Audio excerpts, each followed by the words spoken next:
Hi friends, happy Sunday. ఈరోజు మీ ఇంట్లో specials ఏంటో ఒకసారి ఒక కామెంట్ చేయండి.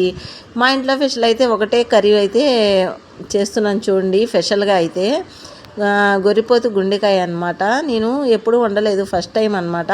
మా మమ్మీ ఉన్నప్పుడు వండేది, అదే స్టైల్లో అయితే వండుతున్నాను. గుండెకాయని శుభ్రంగా కడిగేసుకొని చక్కగా బాక్సుల్లాగా ముక్కలు కట్ చేసేసుకున్నాను. కట్ చేసుకుని ఒక ఉల్లిపాయ వేసి కొంచెం పసుపు, కొంచెం సాల్ట్ వేసి ఒక గ్లాస్ నీళ్లు పోసి బాగా ఉడకనిచ్చాను అనమాట.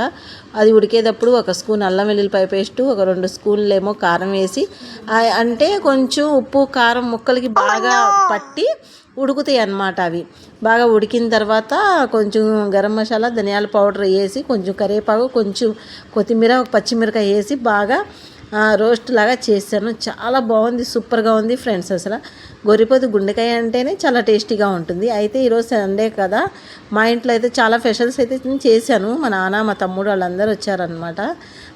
చికెన్ కర్రీ చేశాను, బగారా రైస్ చేశాను. సూపర్గా వచ్చింది ఫ్రెండ్స్. అది చూస్తేనే కలర్ఫుల్గా ఉంది, చూసారు.